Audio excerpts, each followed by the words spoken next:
Grâce aux donateurs de TVL, nous sommes fiers de présenter notre nouveau site internet. Une navigation simplifiée, nos émissions mises en valeur, une information plus sécurisée, une nouvelle boutique pour soutenir nos auteurs. TVL.fr, c'est la garantie de notre indépendance. Censure ou pas, nos émissions seront toujours disponibles. Retrouvez-nous sur tvl.fr.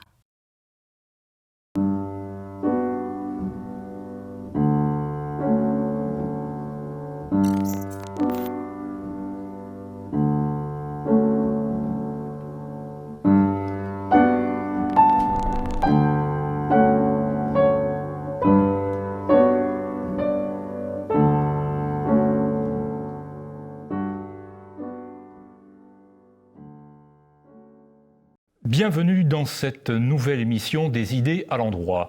Alors le propos de Joseph de Maistre est bien connu, il est tiré de ses considérations sur la France, je vous le rappelle très brièvement. J'ai vu dans ma vie des Français, des Italiens, des Russes, etc. Je sais même, grâce à Montesquieu, qu'on peut être persan, mais quant à l'homme, je déclare ne l'avoir jamais rencontré de ma vie. S'il existe, c'est bien à mon insu. Et pourtant, de cet homme, semble-t-il, que Joseph de Maistre n'avait jamais rencontré, il n'est question aujourd'hui que de lui, ou très largement, un homme avec un H majuscule, pourvu de droits, eux-mêmes majusculaires, qui ont valeur quasiment sacrale dans le discours et dans l'idéologie contemporaine. Et ce sont eux, ces droits de l'homme, que l'on va explorer aujourd'hui. Quels sont-ils? À quel homme précisément ou à quel fantôme s'adresse-t-il?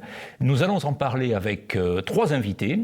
Alain de Benoît. Alain de Benoît, vous êtes historien des idées, philosophe, vous avez publié un très grand nombre d'ouvrages.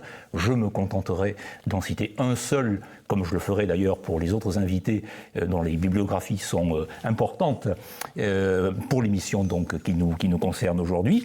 Cet ouvrage, c'est Au-delà des droits de l'homme pour défendre les libertés, ouvrage que vous avez publié aux éditions Pierre-Guillaume Deroux en 2016. Pierre-Guillaume Deroux pour qui nous avons d'ailleurs une pensée. Avec nous également Pierre Manin.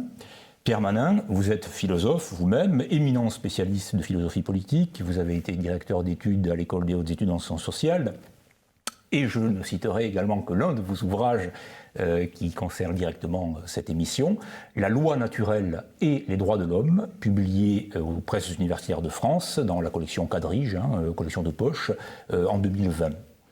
Et avec nous également Jean-Louis Harouel, bien connu des téléspectateurs de TV Liberté, lui aussi.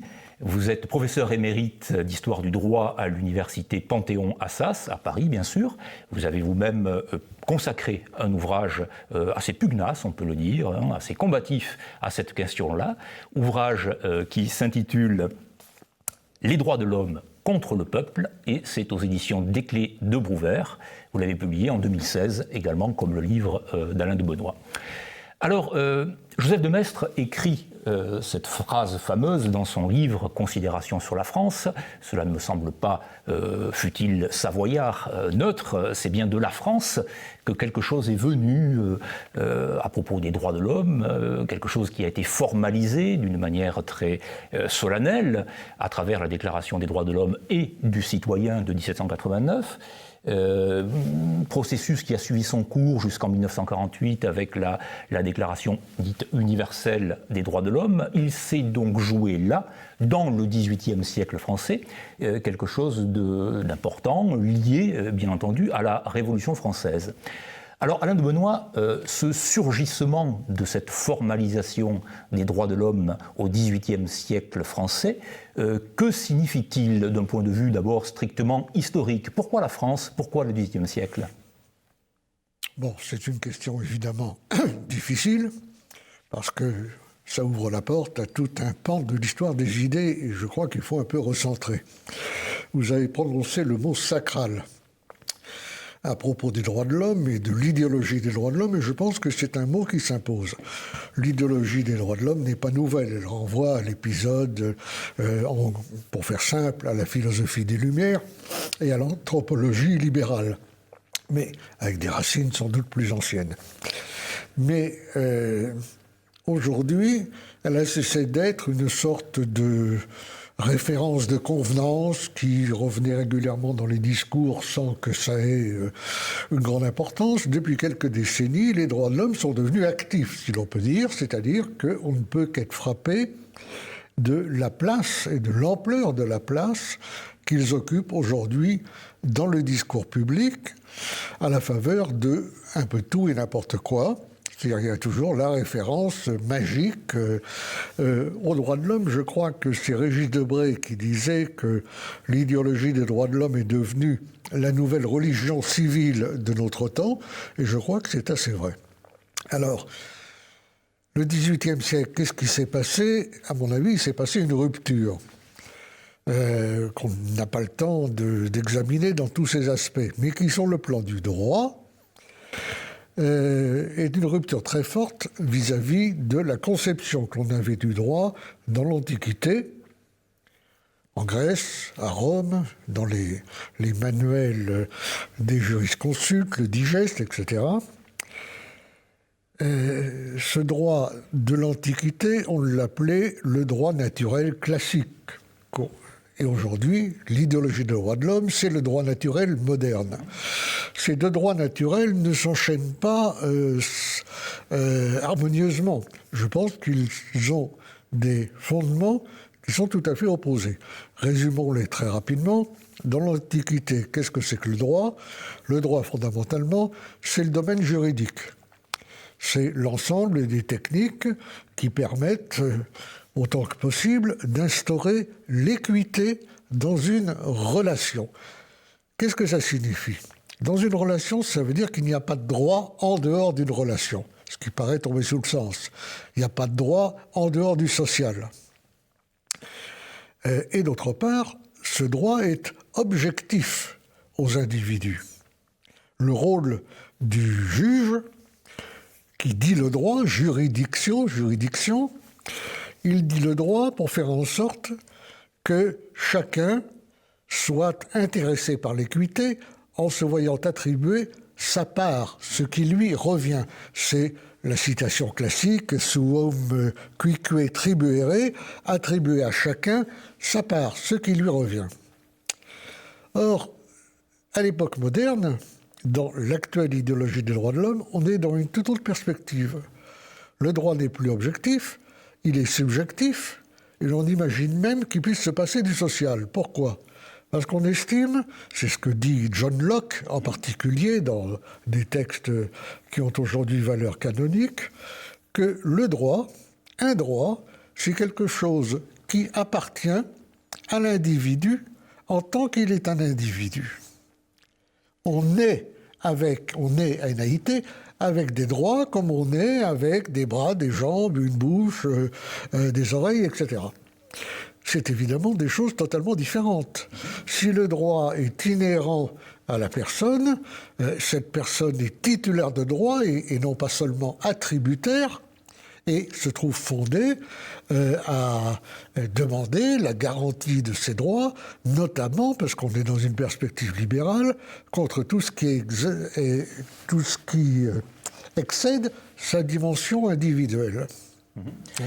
Donc là, je crois que c'est quelque chose de très important. Il n'y a pas besoin d'avoir fait des études de philosophie du droit très poussées pour voir que là, entre la conception objective du droit et la conception subjective du droit, il y a déjà, à mon sens, un abîme, même si, dans l'histoire des idées, on voit très bien, je le disais à l'instant, que l'idéologie moderne des droits a des antécédents. Il faudrait aller voir du côté du nominalisme, de la seconde scolastique espagnole, oui, notamment l'école de Salamanque, etc. Mais voilà, je pense qu'il faut garder ça à l'esprit. Le mot droit n'est pas neutre, c'est-à-dire qu'il y a plusieurs acceptions du mot droit. Et quand on parle des droits de l'homme, il faut savoir non seulement de quel homme on parle, c'est la question de Joseph Dumestre, mais également de quel droit. Et également peut-être de quelle nature, puisque la notion de nature est elle-même extrêmement ambiguë, c'est presque une notion un peu minée d'un point de vue philosophique. La nature telle qu'on peut l'entendre dans le droit naturel des anciens et telle qu'on l'entend dans le droit naturel des modernes n'est peut-être pas la même, ou en tout cas elle n'a pas la même acception. La question du... Effectivement, juste pour montrer, mais très vite, pour montrer à quel point ça peut se compliquer. Droit naturel des anciens, droit naturel des modernes. Locke dit le droit est une possession naturelle. Mais l'autre fondateur de la théorie des droits de l'homme, qui est Kant, la fonde tout autrement. Puisque Kant n'a pas du tout de révérence pour la nature, mais considère au contraire que c'est en s'arrachant à sa nature que l'homme assume son humanité. Donc vous voyez, c'est complexe. Oui, y compris pour les modernes. Donc ce rôle de la nature, je songe évidemment, puisqu'Alain de Benoît a évoqué la question du libéralisme et déjà la question de l'individualisme également, de cet individu qui est doté de droits naturels, je songe à ces théories modernes, libérales donc et individualistes, et même contractualistes. Les droits de l'homme surgissent aussi au moment où il est question de l'état de nature, où il est question du contrat social. Comment est-ce aussi l'une des origines de cette émergence des droits de l'homme tels qu'ils sont toujours entendus aujourd'hui? Pierre Manin, est-ce qu'on peut le dire? Alain de Benoît vient de très bien résumer l'essentiel, je dirais le contraste entre le droit naturel ancien et le droit naturel moderne. La différence, s'agissant de la conception de la nature, c'est que l'état de nature, ce n'est pas la nature humaine. L'état de nature, c'est l'état dans lequel se trouveraient les hommes, et sont des hommes déjà, il est nul, il est bête, dit Rousseau à propos de l'homme de l'état de nature. En tout cas, il n'y a ni loi ni règle. Il y a une pure liberté, une liberté sans loi. Bon.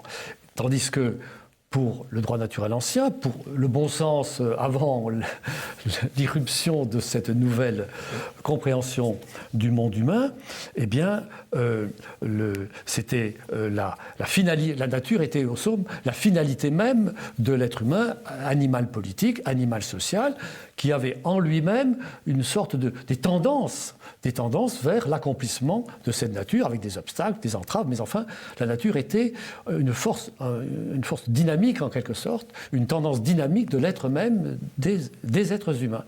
L'état de nature, c'est tout à fait autre chose. C'est l'humanité à l'état de pure dispersion. Il n'y a aucun lien entre les êtres humains tant qu'ils n'ont pas convenu de créer un lien. Oui, donc ils n'ont pas contracté. Le lien est entièrement le résultat de la production, de la fabrication des êtres, encore une fois appelés humains, par convention, parce qu'ils n'ont rien encore de ce qui permet de reconnaître l'être humain. Donc, il est évident que la notion d'état de nature, qui en est fait la base de toutes ces magnifiques constructions du contrat social, la notion d'état de nature est une notion, en un certain sens, inconsistante, absurde, parce que c'est une espèce de boîte noire. Parce que cet être n'est pas reconnaissable par nous comme un être humain. Mais néanmoins, c'est à partir de cette boîte noire que l'on a l'hypothèse sur la base de laquelle on va construire les quand même impressionnantes constructions de l'État moderne, l'État libéral et souverain. Donc ça, c'est le point, je dirais, de faiblesse, on dira philosophique, de cette philosophie des droits, en ajoutant que cette faiblesse philosophique est en même temps la condition de l'extraordinaire force politique et d'opinion, parce que c'est sur la base de cette représentation, sur la base de cet état de nature, que l'on a construit encore la politique moderne. Et donc, j'ajoute juste pour me relier à ce que vous aviez dit, la formule que vous aviez employée, la présentation de la doctrine des droits de l'homme comme une sorte de mouvement homogène allant du XVIIIe siècle, d'ailleurs il faudrait commencer au XVIIe siècle, Locke a été mentionné, jusqu'à aujourd'hui. Vous avez parlé de la déclaration de 48, ce sont des contextes très différents. Je fais juste deux remarques. La première, plus historique, la déclaration de 48 n'est pas celle à laquelle nous nous référons réellement, parce que la déclaration de 48 rend hommage à la sociabilité humaine. elle intervient après la Seconde Guerre mondiale, et donc elle protège en quelque sorte, elle entend protéger la sociabilité humaine contre l'État. Donc elle protège la famille, le syndicat, en quelque sorte les associations naturelles. Donc elle a été encore une fois co-construite d'une certaine façon entre le libéralisme, avec le libéralisme, par le libéralisme d'un côté, et aussi par ce qu'on pourrait appeler la démocratie chrétienne. Vous voyez le rôle que Maritain a joué dans la déclaration de 1948. Donc la déclaration de 1948 est beaucoup plus sociale en quelque sorte que les droits de l'homme qui aujourd'hui gouvernent nos pays. Et dernière remarque que peut-être nous rediscuterons, point que nous prolongerons, le rôle des droits de l'homme est tout à fait différent aujourd'hui et ce qu'il était au moment de la Révolution française, par exemple. Au moment de la Révolution française, les droits de l'homme sont la condition de la nouvelle construction politique. Aujourd'hui, les droits de l'homme sont l'objet de la politique. C'est-à-dire que les droits de l'homme permettent de mettre à plat toute la société d'Ancien Régime, de démonter toutes les pierres plus ou moins moulues, mêlées, vermoulues, tout ce qui s'était accumulé au long des siècles. On remet toutes les pierres à plat, on les sépare. Architecte de la ruine, dit Macaulay, mais c'est pour reconstruire, difficultueusement, ça a pris un siècle, pour reconstruire un édifice politique, la République française. Bon. Donc, les droits de l'homme sont la condition de production d'une nouvelle association politique, parce qu'ils supposent évidemment que la France reste constituée, reste la base de la construction. Aujourd'hui, les droits de l'homme ne sont plus là, ils sont l'objet même de la politique. Les programmes politiques consistent à étendre les droits. Et donc, les droits de l'homme deviennent l'objet même de la politique qui doit perpétuellement découvrir de nouveaux droits pour avoir quelque chose à faire, si je peux dire, parce que ils ont changé de statut et ils sont devenus, en effet, de conditions finalité, et donc ils ont acquis un caractère sacral qu'ils n'avaient pas jusque-là. Alors précisément, Jean-Louis Laruelle, n'est-on pas en train de passer, dans la description que vient de faire Pierre Manin, n'est-on pas en train aujourd'hui de passer du politique à proprement parler à l'idéologique ? Je crois que, écoutez, avec beaucoup d'intérêt, vraiment, ce que vous avez dit l'un et l'autre, je voudrais néanmoins revenir un tout petit peu sur ce que vous avez dit à propos du sacral qui apparaît maintenant, qui n'était pas là. Cette sacralité, elle était quand même là, puisqu'ils sont déclarés sacrés. Et ils sont proclamés en présence de l'être suprême. Ils sont incréés, ils sont simplement révélés, ils existent de toute éternité. Il y a là une transcendance, il y a une transcendance. Mais comme vous le disiez également tout à l'heure, cette transcendance, elle ne s'est pas manifestée tout de suite, ou peut-être comme disait la Motte de Neubois, elle ne s'est pas manifestée tout de suite, parce qu'ils n'ont pas été du droit tout de suite. Il a fallu attendre le milieu du XXe siècle pour qu'ils devinssent du droit. Et que tant qu'ils n'ont pas été du droit, ils ont été un idéal, et que dans cet idéal, le législateur piochait à sa convenance pour intégrer dans le droit positif tel ou tel élément qu'il jugeait utile. Alors, l'idée également, selon lesquelles les droits de l'homme sont la politique. Alors c'est vrai que Marcel Gaucher a écrit 2 articles bien connus. Les droits de l'homme ne sont pas une politique, et ensuite les droits de l'homme sont devenus une politique, et il annonçait que si les États occidentaux adoptaient les droits de l'homme comme politique, ils se condamnaient à l'impuissance collective. Mais cette idée que les droits de l'homme sont la politique, elle est déjà en germe en 89. Déjà dans le préambule du 26 août, il est quand même écrit que, en gros, que la méconnaissance des droits de l'homme est la seule cause des malheurs publics et le seul obstacle au bonheur commun. Ce qui veut dire qu'on identifie, même si ce n'est pas ce que va faire la Révolution ensuite, on identifie quand même dans l'esprit des rédacteurs de la Déclaration, on identifie quand même les droits de l'homme à la politique, ce qui est évidemment un rêve. Cette idéologie des droits de l'homme, elle a pour particularité qu'elle oblige le pouvoir politique à vivre dans un rêve, à ne pas voir la réalité et de ne pas nommer la réalité. Par exemple, la demande sociale en 89. La demande sociale en 89, la France était composée à 80% de paysans, et ces paysans n'étaient pas tellement en demande de droits de l'homme, ils étaient en demande de sécurité. Parce que les campagnes surpeuplées étaient ravagées par des bandes de brigands, de vagabonds et de mendiants, et qu'est-ce que nous disent les cahiers ? Plus de gendarmes. de la maréchaussée, on vous en supplie, de la maréchaussée. Et cette demande du pays réel, elle n'a pas été entendue, n'a pas du tout été entendue par les rédacteurs de la déclaration qui étaient dans leurs rêves. Et c'est ça qui me paraît tout à fait extraordinaire, c'est que cette idéologie, ça a été mis en évidence d'une manière admirable par Eric Voegelin, qui parle à propos de cette ambiance, ou d'ambiance d'asile de fous. Cette impossibilité, ce fait qu'on n'a pas le droit. On n'a pas le droit de dire les choses, on n'a pas le droit de les voir, on n'a pas le droit de les dire. Et donc, de ce fait, cette idéologie des droits de l'homme, eh bien, elle interdit aux dirigeants politiques occidentaux, parce qu'il faut bien dire que seuls les Occidentaux prennent les droits de l'homme au sérieux. Le reste du monde s'y réfère nominalement, mais seuls les Occidentaux le prennent au sérieux pour leur malheur. Alors pourquoi est-ce que les droits de l'homme, qui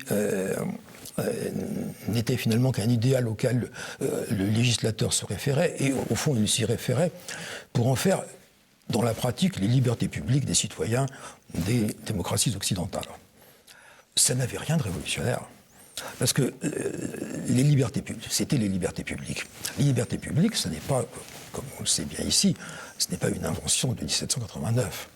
Les libertés publiques, elles étaient très présentes dans le monde, dans la philosophie politique et dans les réalités juridiques de l'Ancien Régime. Et puis dans les libertés réelles également. Enfin, exactement. Alexandre Dumas, qui n'est pas un gauchiste, qui est peut-être un peu un gauchiste, ce que je voulais dire, qui n'est pas un réactionnaire, Alexandre Dumas, qui n'est pas un réactionnaire, écrivait quelque part, je sais même où c'est dans Les Trois Mousquetaires, en ce temps-là, on avait moins de liberté, au sens de liberté politique, mais on avait plus d'indépendance, c'est-à-dire la liberté des modernes contre la liberté des anciens. Et alors, en matière de liberté publique, l'article 17 de la déclaration du 26 août sur l'expropriation, il n'apporte rien. Tout ce qui est proclamé comme un passage de l'ombre à la lumière, en fait, toutes les dispositions qui sont visées dans l'article 17 sur l'expropriation, elles sont pratiquées sous l'Ancien Régime. Donc dans ce domaine, il y a une continuité. Ouais. Alors, pourquoi est-ce qu'on est passé de cette conception liberté publique centrée sur la liberté à une conception qu'on peut appeler religion des droits de l'homme, qui est centrée sur l'égalitarisme? Il y a tout un tas de facteurs, et il faut faire intervenir, ce n'est pas le seul élément, mais c'est important, il faut faire intervenir l'implosion du communisme. Il y a eu évidemment le choc des événements du milieu du XXe siècle, c'est évident, mais il y a eu aussi, surtout peut-être, l'implosion du communisme. Et Thierry Wolton a très bien montré dans son 3e volume, Les complices, dans son histoire mondiale du communisme, il a très bien montré que dans les années 1970, les complices du communisme dans les pays occidentaux, découragés par l'URSS, découragés par Cuba et même découragés par la Chine, ils se replient vers les droits de l'homme. Ils se replient vers les droits de l'homme. Et ils avaient raison d'ailleurs de critiquer la situation des droits de l'homme dans les pays communistes, mais en réalité, c'est sur les pays occidentaux qu'ils vont faire porter leur effort, et nous en payons le prix. Alors, il y a un élément important, enfin plusieurs éléments importants ont été soulevés, bien entendu, par chacun d'entre vous. On a entendu parler d'individualisme, on a entendu parler d'égalitarisme. Pour rester dans le domaine peut-être un peu encore plus directement philosophique, il y a un point qui est essentiel dans cette doctrine, religion séculière, décalogue que sont les droits de l'homme, c'est la question de l'abstraction.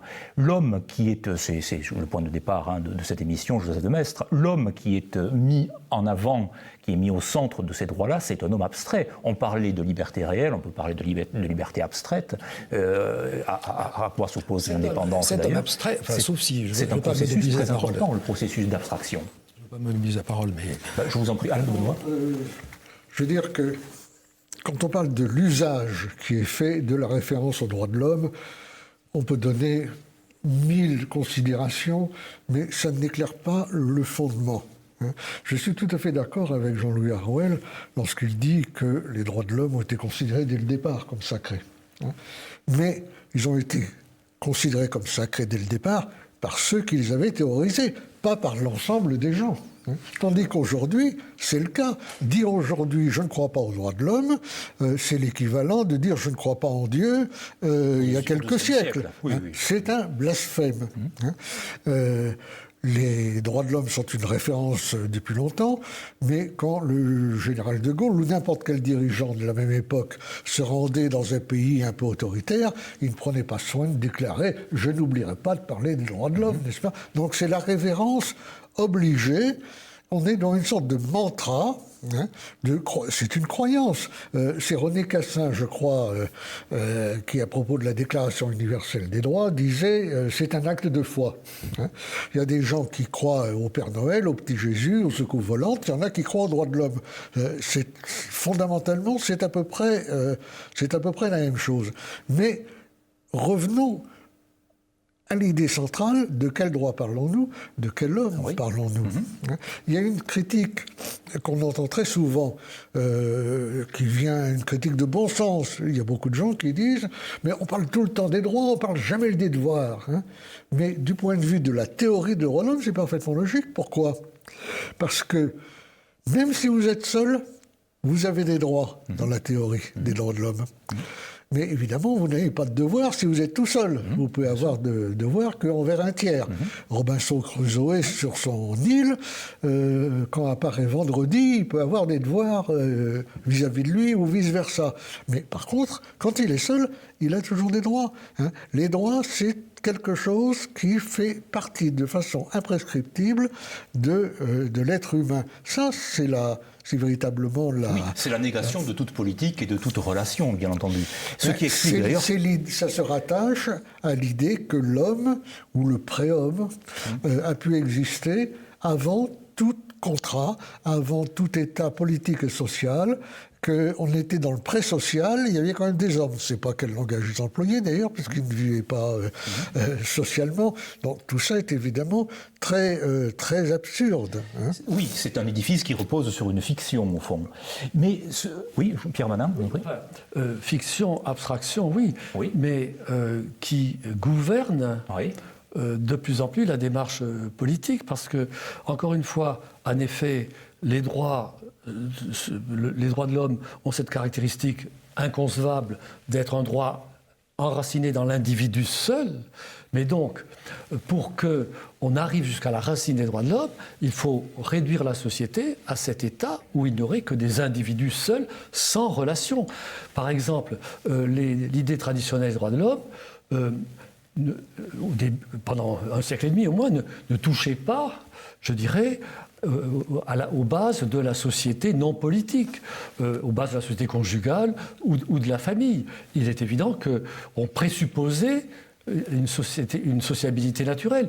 Les théoriciens des droits de l'homme supposaient que dans l'état de nature, il n'y avait pas de famille, mais dans la mise en pratique des droits de l'homme, évidemment, on a accepté, avec quelques modifications, le divorce, mais enfin, l'idée reçue traditionnelle de la famille. Il est évident que c'est un manque de radicalité si l'on se prend au sérieux l'idée même des droits de l'homme. Et aujourd'hui, cette radicalité est effective aujourd'hui. Alors aujourd'hui, il y a un effort d'une extraordinaire constance et radicalité pour réaliser enfin cette fiction, cette hypothèse, car encore une fois, fiction ou hypothèse, elle est à la racine de toutes les législations qui aujourd'hui se déploient avec une facilité extraordinaire dans nos pays, où il s'agit de rendre visible dans la société, de fonder la société sur l'inexistence de la sociabilité d'une certaine façon, sur l'absence de la relation, faire en sorte que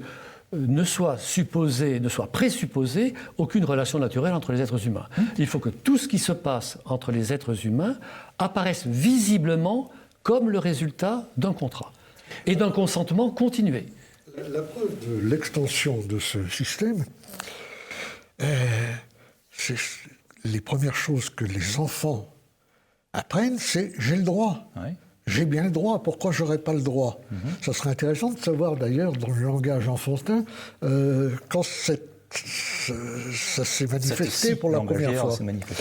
Cet unanimisme peut faire oublier évidemment que l'idéologie des droits de l'homme, je dis toujours l'idéologie des droits de l'homme parce que ce n'est pas les droits eux-mêmes, c'est l'idéologie des droits de l'homme, a pourtant été très critiquée dans l'histoire.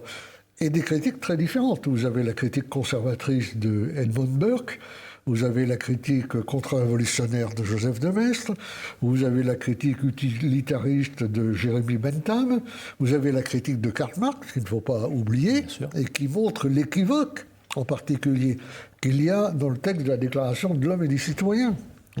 Pour Rousseau, être citoyen, on est citoyen ou on est homme, il faut choisir.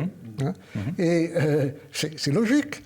Car l'homme dont parle la Déclaration des droits, il est au fond de partout et de nulle part, tandis que le citoyen appartenant à une politie, c'est-à-dire à une communauté, une société politique, il est forcément de quelque part. Donc, vous voyez, c'est là. Et il y a aussi une autre critique importante, parce qu'on n'en a pas parlé, c'est le problème de l'universalité. Voilà, c'est un grand problème. L'idéologie des droits de l'homme affirme que ces principes valent de tout temps et en tout lieu. C'est ce qui fonde son universalité.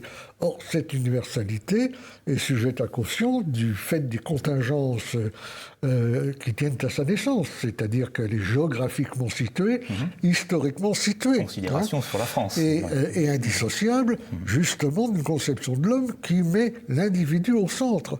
Or, il y a quantité de cultures, de sociétés dans le monde pour qui la conception, l'appréhension conceptuelle de l'individu en dehors de d'un individu dessaisi de ses appartenances, appréhendé mentalement en dehors de tout ce qui le situe et le met en relation dans son contexte, est tout à fait impossible. Et c'est une chose que beaucoup de pays du tiers-monde ont d'ailleurs fait valoir. Donc c'est encore une autre pièce du débat. Bien sûr, puis il y a des langues même où le nom-individu lui-même, comme le verbe être, n'existe pas. Donc c'est toute une considération. Jean-Louis Harouel. Vous pouvez aller dans le même sens. Et effectivement, il y a dès le départ dans cette idéologie des droits de l'homme une dimension cosmopolite absolue qui ignore totalement les réalités intermédiaires, qui ignore les peuples, les patries, les nations. Donc ça a quand même été, même sur le plan intellectuel, tempéré par le fait que c'est la Déclaration des droits de l'homme et du citoyen. Alors cette affaire, c'était en contradiction, ça crée une tension permanente, et on a vécu pendant un siècle et demi sur cette tension permanente. Avec la déclaration de 1948, il n'est plus question de citoyens. Les nations, c'est fait contre les États, contre les nations, comme vous le disiez tout à l'heure, permanent. Et de ce fait, il n'est plus question de citoyens, il n'y a plus que l'individu et l'humanité. Mais alors, ne peut-on pas considérer, à vous entendre, que cette brèche, donc, qui a été d'abord une brèche, mais qui est devenue une faille dans l'édifice, disons, de l'ancien droit, de l'ancienne politique ou de l'ancienne France, cette brèche s'étendant de plus en plus, peut en arriver d'une manière tout à fait logique et cohérente à remettre même en cause la nature de la monade, de l'individu, du un, de l'unité. C'est-à-dire que cet édifice des droits de l'homme construit autour d'un individu déraciné, d'une pure abstraction, disons, un individu pur arithmétique, pur un, peut en arriver, avec cette extension des droits, à une révision même de ce qui fait un être humain et une personne. Ce que je sous-tends par ce discours-là, c'est qu'après tout, les droits de l'homme pourraient très bien justifier, par exemple, que l'individu lui-même soit bricolé, et on en arrive à des formes de transhumanisme, par exemple, enfin, et de négation même de tout ce qui constitue l'humanité de l'homme, et ce qui irait de pair, évidemment, avec la négation même de toute société. Donc, les droits de l'homme comme antisociaux, en quelque sorte, antipolitiques, et même, d'une certaine manière, si l'on est radical, et si le mouvement se poursuit, anti-personne humaine. Est-ce que c'est pensable? Est-ce que c'est la voie sur laquelle nous sommes? Le personnaliste a déjà montré la distance qu'il y a entre la personne et l'individu. Bien sûr. Mais en dehors de ça, la démultiplication des droits, leur prolifération, qui fait qu'ils s'engendrent eux-mêmes dans un perpétuel mouvement de fuite en avant, fait surtout apparaître leur caractère contradictoire. Et c'est là où ça saute.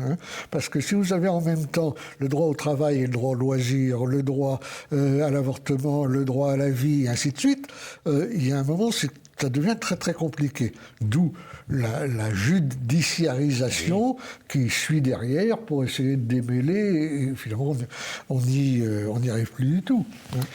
Alors, il y a une question qui me paraît très importante et que je souhaiterais aborder parce que vous l'abordez vous-même, chacun d'entre vous, dans vos ouvrages respectifs, et d'une manière très, à certains égards, très différente. Sans vouloir, on l'a dit au début de l'émission, faire la genèse de cette notion-là, tous vous consacrez d'une manière ou d'une autre un paragraphe, quelques lignes, un chapitre à la question du christianisme et au rôle qu'il a joué ou qu'il n'a pas joué dans l'émergence des droits de l'homme, puisque la notion de droit de l'homme est née en Europe, enfin singulièrement en France, donc dans l'orbite chrétienne, pourrait-on dire, de l'humanité. Christianisme et droits de l'homme et universalisme ou universalité catholique et droits de l'homme. Comment les choses s'articulent? Après tout, l'Église et les papes, pendant très longtemps, ont été très hostiles à la doctrine des droits de l'homme. Ça n'était plus le cas de Jean-Paul II. C'est-à-dire que, par exemple, que l'Église elle-même s'est mise à tenir ce discours-là, ce discours de la modernité. Donc, comment... chacun d'entre vous, comment interprétez-vous ce rôle du christianisme? Que peut-on en dire, Pierre Manin? On peut en dire beaucoup de choses, bien entendu, beaucoup de choses en somme. De manière très synthétisée et plutôt je dirais d'abord, on ne peut pas dire que les droits de l'homme sont issus du christianisme. Bon. D'abord, vous l'avez rappelé, lorsqu'ils ont surgi, les papes ont été très fermes dans leur opposition aux droits de l'homme. Alors il faudrait voir plus précisément pourquoi. Mais donc, les droits de l'homme ont mis beaucoup de temps, en quelque sorte, à être accepté dans l'Église, qui en effet tardivement a dit mais au fond finalement c'est nous qui l'avons inventé. Ouais. Ça, je pense que ce n'était pas de bonne politique et en plus c'était inexact. Donc les droits de l'homme ne sont pas issus dans le christianisme. D'abord, si j'ose dire, quand le christianisme était dans sa force, c'est là qu'il aurait dû faire advenir les droits de l'homme. Or, quand il était dans sa force, il n'était pas question des droits de l'homme. Mais d'une certaine façon, les droits de l'homme sont la représentation du devenir humain qui a été substituée à la grande représentation catholique ou en général chrétienne. Pourquoi je dis cela? Parce que effectivement, la révélation, la religion chrétienne est une religion révélée, donc la source de lumière est en Dieu, la source de lumière vient d'en haut, et la règle vient d'en haut directement par la loi de Dieu et indirectement par la loi naturelle. Or, évidemment, les droits de l'homme s'opposent radicalement à cette idée. La notion d'état de nature est en quelque sorte le dogme qui se substitue à la Genèse, puisque l'état de nature nous fait voir naître la loi qui va régner sur les hommes, de l'action même des hommes et des conventions humaines. On ne peut pas imaginer représentation du monde humain plus opposée que celle des théoriciens des droits de l'homme et celle du christianisme. Donc, on ne peut pas soutenir la thèse qui aujourd'hui est parfois soutenue, ce qui ne veut pas dire, et je ne veux pas monopoliser la parole, ce qui ne veut pas dire que la religion chrétienne n'ait pas joué un rôle dans, je dirais, un changement assez profond de la relation à l'autre être humain. Et je vois au moins un changement extrêmement profond, c'est l'idée que tous les hommes, par la grâce de Dieu, ont un même accès à la vérité. C'est-à-dire que le sage, le fort, le grand n'a pas plus d'accès à la vérité que la bergère, l'artisan ou le pêcheur du lac de Génézareth. Donc là, il y a, on peut dire, une révolution chrétienne, c'est-à-dire, encore une fois, les prétentions des grandeurs païennes, le sage, le guerrier, sont radicalement abaissées par le christianisme. Mais à coup sûr, par ailleurs, le christianisme n'a aucune perspective révolutionnaire dans dans le monde humain. Toutes les interventions de Jésus, les textes de Jésus, de saint Paul, sont strictement conservateurs. Mais cela signifie-t-il, Pierre Manin, que vous considérez, par exemple, que, sans vouloir être trop technique, bien sûr, ce n'est pas le but, mais que le nominalisme, de Guillaume d'Occam, que l'école de Salamanque à laquelle Alain de Benoît a fait allusion, n'a pas... Et donc, si l'on veut contribué à l'émergence. Vous n'attribuez absolument aucune part, enfin, ou c'est une part périphérique? Je ne suis pas assez savant pour vous donner une réponse adéquate, mais je pense qu'il y a bien sûr des formations intermédiaires, probablement. Les réflexions sur l'état de pure nature, par exemple, que les théologiens ont beaucoup travaillé, mais évidemment, dans la représentation chrétienne, je dirais orthodoxe, l'homme ne s'est jamais trouvé dans l'état de pure nature, puisque ou bien il était sous la grâce de Dieu, ou bien il avait perdu la grâce et il était sous la loi du péché. Oui, déchu. Mais évidemment, les théologiens ont phosphoré pour imaginer une condition de pure nature sans grâce ni péché. Et de fait, c'est ça qu'est l'état de nature de Rousseau ou de Locke. Jean-Louis Harouel, c'est un point de vue que vous partagez? Écoutez, moi aussi, je parle avec humilité. Des choses que je connais, il y a tant de choses qui sont agitées ici qu'il faudrait des mois et des années de travail pour apporter une réponse adéquate à chaque élément de ce qui a été dit.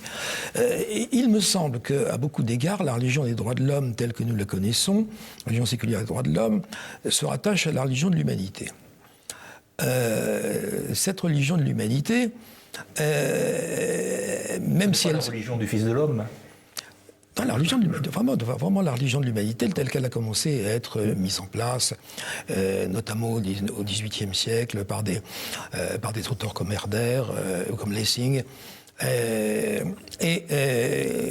qui ensuite va prendre la forme pas du socialisme, mais des socialismes. Et tout ça... ou du comtisme. Tout ça, ce sont des variantes de cette religion de l'humanité. Et il est vrai qu'elle s'est développée dans l'ambiance de chrétienté, mais il est vrai qu'elle ne vient pas du tout du christianisme. Si elle se rattache au christianisme, sans doute est-ce simplement par le biais des différentes hérésies que celui-ci a produit. À mon sens, tout cela, cette religion des droits de l'homme, à mon sens, elle ne vient pas du christianisme, mais des filles des hérésies. Anne Benoît, je pense que c'est un point de vue que vous ne partagez peut-être pas. Si, je le partage à moitié, si vous voulez. C'est-à-dire que je pense que quand on fait la généalogie de l'idéologie des droits de l'homme, à un moment ou l'autre, on tombe sur quelque chose qui est d'ordre chrétien. C'est normal, dans la mesure où la philosophie et la théologie étaient totalement contiguës, si vous voulez. Mais je pense également, et là je rejoins tout à fait Pierre Manant, que la façon dont a évolué l'idéologie des droits de l'homme n'est pas compatible avec le christianisme. Le grand paradoxe étant d'ailleurs que l'Église s'y rallie au moment où il a pris ses formes les plus caricaturales, ce qui donne la mesure des choses et nous amène peut-être à distinguer entre l'Église et le christianisme. Enfin, comme apparemment l'Église s'est ralliée aux droits de l'homme, là où l'Église auparavant leur reprochait de mettre l'homme à la place de Dieu, en quelque sorte. Bon, alors c'est vrai, Jean-Louis Harouel a tout à fait raison de parler de la religion de l'humanité. Le christianisme y a contribué, forcément, en raison de son universalisme et du fait que, d'un point de vue purement théologique, le peuple de Dieu n'a pas de frontières. S'il y a un Dieu unique, alors le peuple de Dieu n'a pas de frontières. Mais au-delà de cela, ce que je veux dire, c'est que, compte tenu de cette évolution un peu bizarre des positions de l'Église à ce sujet, c'est en tout cas pas de ce côté-là qu'il faut se tourner pour avoir un recours. Et je crois que c'est important d'aborder aussi dans notre discussion ce point précis, parce que c'est une équivoque à dissiper. Quand on parle de façon critique des droits de l'homme, il y a toujours des gens pour dire, bon alors donc vous êtes pour la disparition des libertés, pour le despotisme, et c'est ça qui vous gêne. Non, non, pas du tout, c'est pas ça qui gêne. Ce qui me gêne, c'est la façon dont c'est proclamé. Si on parle des droits, on est dans l'équivoque. Si on parle des libertés, là ça devient beaucoup plus clair. Les libertés sont toujours situées dans un contexte. Les libertés sont un sujet éminemment politique. Et mon sentiment, c'est que les problèmes politiques doivent être résolue politiquement et non pas au moyen d'une fiction juridique plus ou moins frottée de morale, dont l'ineffectivité a été maintes fois soulignée, que ce soit par Julien Freund, par Marcel Gauchet et par tant d'autres. Et puis il ne faut pas oublier qu'il y a dans l'histoire des idées et du droit d'autres écoles qui ont posé ce problème des libertés d'une façon différente. Je pense en particulier à l'école dite républicaine, aucun rapport avec les valeurs républicaines actuelles, celle qui remonte à Tite-Live, à Machiavel et qui aboutit à James Harrington au XVIIe siècle, qui est une école très intéressante parce qu'elle ne pose pas le problème dans une perspective individualiste. Qu'est-ce qu'elle dit? Pour résumer, c'est simple. Elle dit « Je ne peux pas me considérer comme libre si la société politique, le peuple, le pays auquel j'appartiens n'est pas libre. » Il y a congruence entre ma liberté individuelle et la liberté collective. Alors que dans la perspective libérale, liberté et liberté collective sont plutôt posées comme antagonistes, ce qui a été également le trait de la déclaration de 1948, qui, elle, a inventé les droits sociaux ou les a figés dans le marbre, alors que la notion de droits sociaux, dans une conception purement individualiste, c'est pas très facile. On voit très bien pourquoi Sétir a eu et a dia, et pourquoi on est toujours dans le mantra, c'est-à-dire qu'on invoque quelque chose. Quand vous dites « Ah mais là, il faut défendre les droits de l'homme », ça veut dire « Je suis du côté du bien ». Bien sûr, c'est la parodie Sinon, vous religieuse, êtes du mauvais côté qui est louche, suspect, pervers, à déconstruire. Jean-Louis Harouel, vous vouliez Dans le même sens. Tout à l'heure, vous évoquiez le pape, la papauté qui a enfourché le cheval des droits de l'homme au moment même où il devenait les plus délirants. Il faut aussi rappeler que c'était dans le contexte de l'effondrement du monde communiste et que les droits de l'homme tels qu'ils étaient bafoués en Pologne, c'était les bonnes vieilles libertés publiques séculaires, et que dans l'Église, à ce moment-là, j'imagine que Jean-Paul II n'avait pas l'idée des délires auxquels on allait aboutir. Ça, c'est assez probable. Et puis, pour revenir au christianisme, oui, et à la manière dont la religion, je ne parle pas des droits de l'homme, mais notre actuelle religion des droits de l'homme, qui, je vous rejoins tous les deux, à beaucoup d'égards est extrêmement différente des droits de l'homme, des premières manières, disons, dans la pratique, et même dans le contenu. Cette religion des droits de l'homme, le doyen Jean Carbonnier a fait une analyse assez lumineuse. Il nous dit, voilà, il y avait dans notre conception sociale, morale et juridique, un devoir d'amour du prochain. Ce devoir d'amour du prochain, évidemment, il est d'origine chrétienne à beaucoup d'égards. C'est saint Augustin, deux amours ont fondé deux cités, l'amour de Dieu jusqu'à l'oubli de soi, au mépris de soi a fondé la cité céleste, l'amour de soi jusqu'au mépris de Dieu a fondé la cité terrestre. Donc dans le christianisme, il y avait, pour ceux qui allaient jusqu'au bout, un amour de Dieu jusqu'au mépris de soi, qui se traduisait concrètement par un amour du prochain jusqu'au mépris de soi. Mais tout ça restait moral, purement moral. Et Carbonnier dit, voilà, ce qui s'est passé, c'est que dans les années 1950, 60, 70, on a transformé l'amour en droit et le droit en religion. Et c'est un travestissement de l'amour chrétien, parce que l'amour chrétien a été donné librement, et cet amour juridicisé, dont on exige devant les tribunaux l'accomplissement. Quand on n'est pas aimé, ou reconnu comme semblable, ce qui est une façon d'aimer, je vous renvoie tous les deux à ce que vous avez écrit sur l'AMT et le régime disciplinaire qui nous invite à nous considérer semblables malgré les évidences. Quand on n'a pas obtenu ça, eh bien on peut aller devant le juge et le réclamer et avoir gain de cause. Et donc, c'est un travestissement complet de cet amour chrétien qui était libre, qui était volontaire, qui était donné librement. Maintenant, c'est un amour obligatoire et qui est exigé à la schlag. En effet, c'est une chose très importante qu'aujourd'hui, le droit est immédiatement opposable à la règle et il est à la disposition de chacun pour être opposé à la règle. Donc, il y a une sorte de... Chacun est à la recherche de son droit qu'il va pouvoir opposer à la règle. Donc, toutes les institutions sont en proie à une revendication, une éruption revendicative autour d'elle, chacun trouvant un droit opposable à l'institution. Et l'institution n'a plus de raison d'être opposable au droit. Disons, jusqu'à une date récente, il y avait un équilibre entre l'institution qui peut être oppressive, et donc violer les droits, mais enfin, qui aussi sait faire respecter sa règle. Et aujourd'hui, les institutions, la nation, l'université, l'Église, la famille traditionnelle, n'a plus en elle de quoi faire respecter sa règle. Tout droit et par lui, du fait même qu'il est présentable comme un droit de l'individu, a une validité immédiate, une validité de droit, une validité évidente. Donc,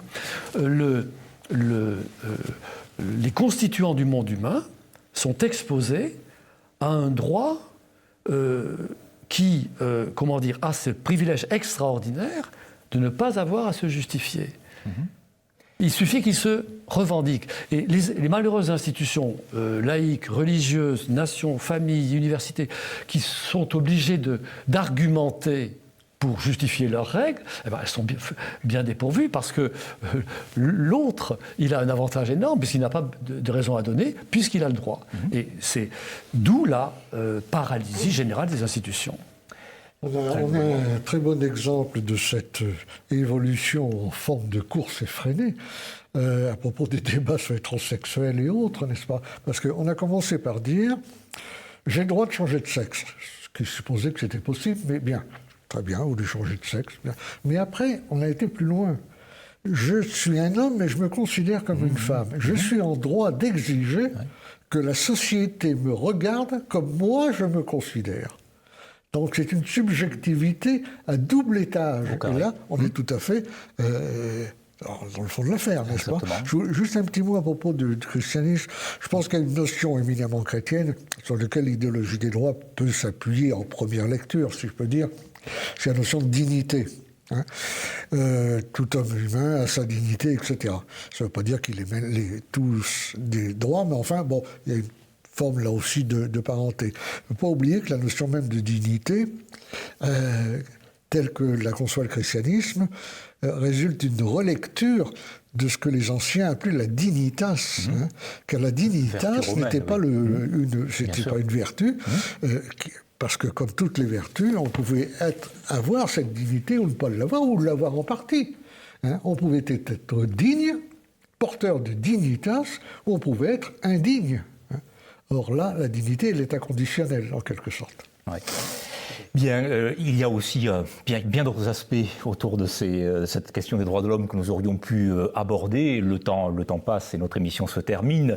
Jean-Louis Harouel, vous avez souligné dans votre ouvrage, et on en a parlé aussi avec Pierre Manant, Alain Benoît, ce que cette notion-là pouvait avoir finalement de combative ou de combattante ou de guerrière même. Et au fond, comment cette notion qui se voulait constructrice d'une nouvelle société en arrive peut-être aujourd'hui à être infiniment destructrice des nations de manière interne, et puis destructrice également d'un point de vue international, puisque c'est au nom des droits de l'homme que des guerres, parfois d'extermination, sont menées. Jean-Louis Harouel, un dernier mot, puisque... Et puis c'est vrai aussi que c'est au nom des droits de l'homme que les nations se suicident. Par exemple, dans l'idéologie des droits de l'homme, dans la religion des droits de l'homme, il y a deux aspects qui sont particulièrement destructeurs.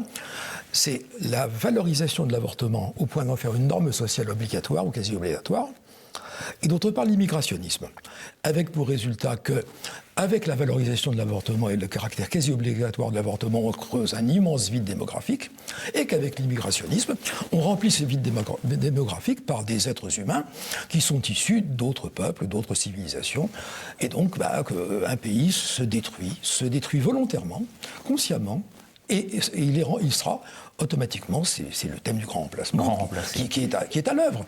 Merci messieurs pour ce parcours, certes un peu rapide, autour des droits de l'homme. J'espère qu'il aura donné l'idée à nos téléspectateurs de ce qu'ils sont véritablement, de ce qu'ils ont été, et puis peut-être devrait-on dire hélas, de ce qu'ils deviendront.